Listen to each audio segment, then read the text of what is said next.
wadayaal barnaamijka tigsiga fog waxaan ku fiiri doonaa isla markaan aynu ku eegi doonaa qadiyad ku saabsan arinta baryahan oo dhan ama maalmahan oo dhan isla dhex marayay dad badanna runtii walaac ku abuurtay dadka qaarkoodna waaba runtii wana soo weydiiyeen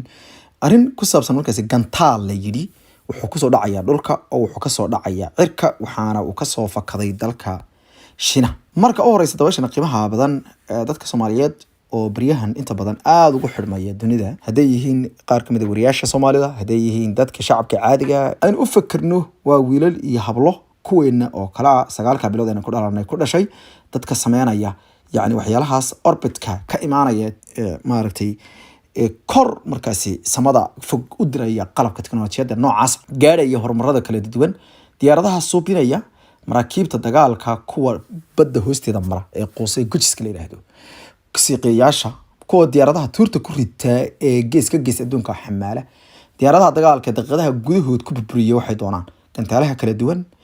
cilmiga iyo aaladahan gabi ahaantoodba loogu talagalay in aadanuhu ka faa'iideystaan isku difaacaan ragga iyo gabdhaha sameynaya wadad inagoo kala runtii dabcan waxaana runtii intaynu dhihi lahayn maxaa la yiri waxa fiican maxaan yiri waxaana jeclaan lahaa in dadka Soomaaliyeed ka soo banbaxaan arrimahaasi kana bilaabaan marka horeba waxa soo lagu gaaraa isaldhiga u ah waa dawladnimo nabadgeliyo iyo dhul degan oo aad ku dhaqan tahay qofku markaas uu fikiraya qofku markaas uu fikiri kara qofku markaas uu arrimaha qaban kara marka horeysa aad baan ugu mahadcelinaya dadka mar walba fadhi media soobida dhinaca wararka maadaama inagu inta badan wararka tiknoolajiyada wararka caalamiga wararka qaada dhigista xogaha diblomaasiyadda waxaas aynu inagu isku hawlay dadka markaasi marka qaarkood ay si marjac ahaan inoo soo weydiinayaan arrimahaas waad ku mahadsantihiin aad iyo aadna way ku ixtiraamanaa arrintaas marka horeysa waxa soo dhacaya gantaal maaha ee waxa weeye waa dayax gacmeed gantaal iyo dayax gacmeed waxay kula duwan yihiin gantaal inta badan waxa loo yaqaanaa waa kan ay ku jiraan walxaha qarxa rasaas iyo baaruud iyo shidaal iyo walxo dareeraha khatar oo sun oo kiimika iyo isugu jira walxo kale oo bira ah oo loogu talagalay meesha lagu dhufto inuu burburiyo kanse uu ka duwan yahay waxa weeye dayax gacmeed oo waxa ku jira qalab ka duwan ka naasilan waana wax loogu talagalay in macluumaad iyo xogo uu ururiyo ku saabsan cilmiga la doonayo in kor laga raadiyo iyo sidoo kale fududeynta dhinaca internetka dhinaca basaasida dhinaca wadooyinka iyo wadiiqooyinka iyo dhinaca waxyaalaha loo yaqaan GPS-ka iyo waxyaalaha la midka ah tusaalahan waxyaalaha koorta casriga ah loo yaqaan hagista iyo kala hagista iyo sidoo kale waxyaalo kale la nooc iyo cilmi fara badan oo cimilada iyo waxyaalaha kamid ah lagu raadsado marka horeysa dayax gacmeed ayuu ahaa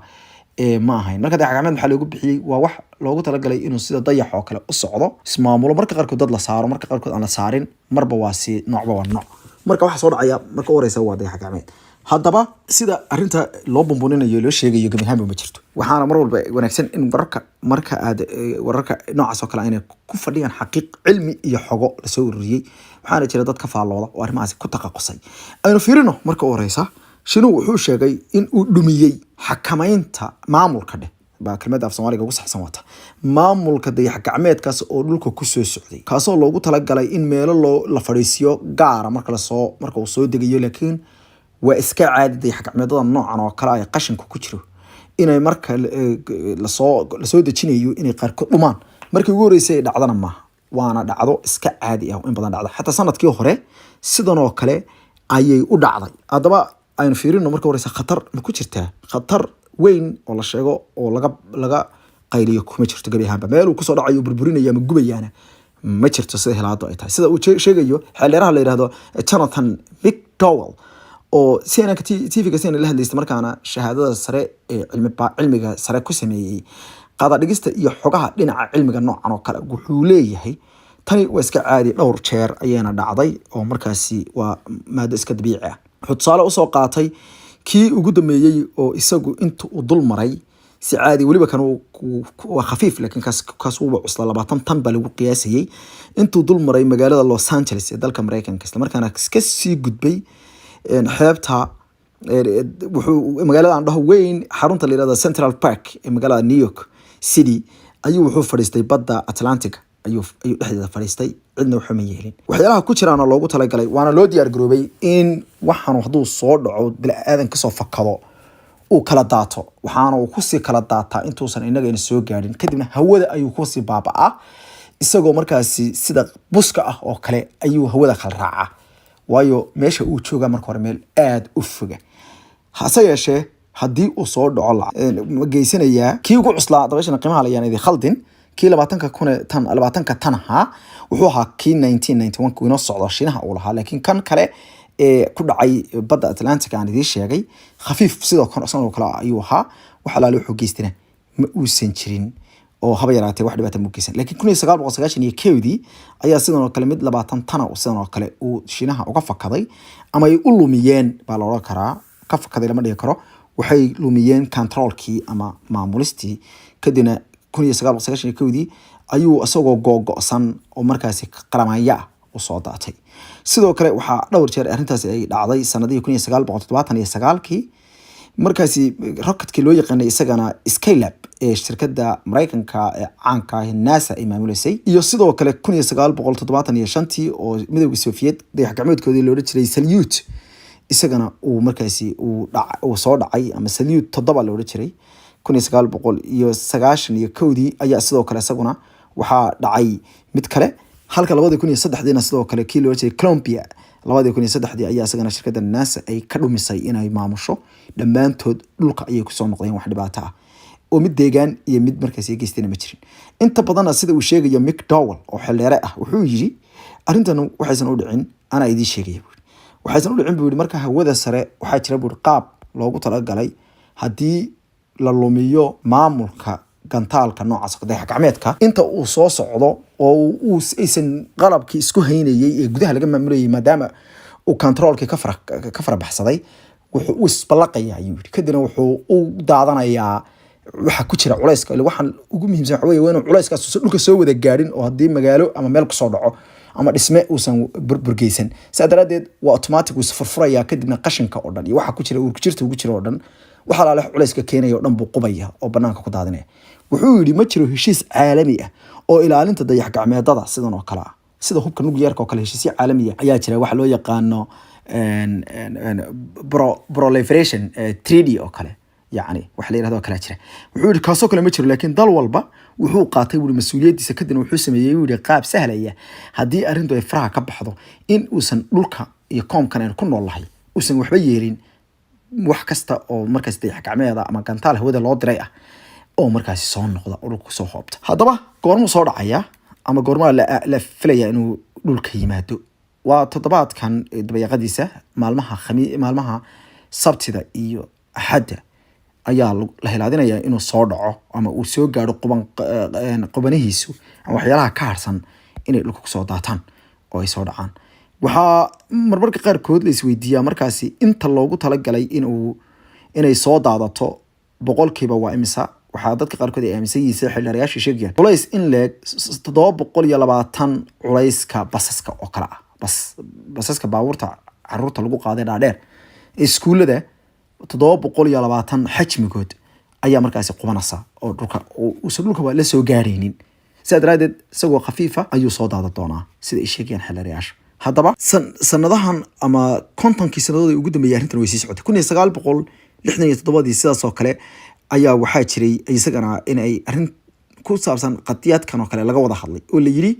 sida ugu wanaagsan oo looga hortagi karaa dalal badan ayaana waagaasi waxay go'aansadeen in laga fikiro intaan dayax-gacmeedada la sii horumarin waa xilliga tartankoodu aad u bilaabanayay xasuusana lixdamaadkii buu bilowday tartanka dhinaca dayax-gacmeedka oo waxa daafurtay dawladda midowga Soviet uuna sii baahiyay marka ka dambaysa ama uu sii badanayay Shiinuhu dhawaan wuxuu sheegay oo ku dhawaaqay in uu sameeyo doono wax uu ku sifeeyay arrin aad u weyn oo ay ka geysanayaan gacanta sare inay yeeshaan maadaama Mareykanku uu aad u si gacan sareeyo dhinaca kale dawladaha arrintaas ka hadlay arrinta hadda taagan ka hadlay waxa ka mid ah dawladda Mareykanka madaxweynaha dalka Mareykanka afayeenkiisa gabadha yiraahdo Jen Psaki ayaa maanta Arbacada ahayd waxay tiri Mareykanku wuxuu ugu yeeriyaa Shiinaha in hadii lacalla ay dhibaato geysato oo soo dhaco oo meel ku soo dhaco markaasi dayax-gacmeedkan inkastoo aan la filaynin sida khibradu sheegaysa inuu dhibaato weyn geysto laakiin wax kasta oo filo tusaale ahaan hadii uu isfuri waayo dahaarka dhinaca daboolan isla markaana ay alaabta ku dhex jirtaa iyo culaysku ay daada waayaan intaysan samada sare marayaan ay qubo waayaan waa inay u diyaar garoobaan bay yiraahdeen inay bixiyaan magdhow ku saabsan cidda ay geysato dhanka kale Mareykanka waaxda dhinaca loo yaqaan US Space Command waxa ay tiri waxay si dhow uga shaqeynayaan in hadii lacala khasaare uu ku dhaco haddii khasaaraha ku dhaco ayuuse ku dhacaya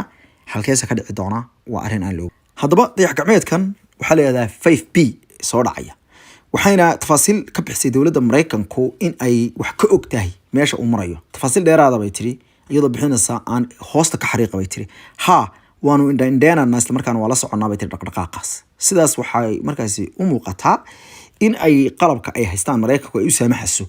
meesha uu ku soo socdo dayax gacmeedkaasi iyo meesha uu ku dhici karo waxay tiri sidoo kale haddii ay jirto bay tiri arrimo is soo tarayo dhinaca khatarta arrinta ka imaan karta iyo dhaqdhaqaaq arrintaas ay keeni karayso waxay tahay ay yiraahdeen in cidda qaadaysa mas'uuliyadda ay tahay Shiinaha waayo Shiinaha iyo Mareykanku xafaaltan xooggan baa ka dhaxeeya waa la iskaga boos qaadanaya waa la iskaga markaasi chance kale ama kansha ayay tahay Mareykanka ay ku qaataan haddii ay in yaro khalada ay Shiinaha galaan arrinta kale meesha kula maaran waxaa ka mid ah aqalka Pentagon-ka la yiraahdo afyeenka u hadla inta badan warbaahinta John Kirby ninkii journalka ayaa waxa uu sheegay in ay Mareykanku ay sida ugu dhaqsaha badan u haystaan xataa fursad ah haddii uu xaggooda soo aado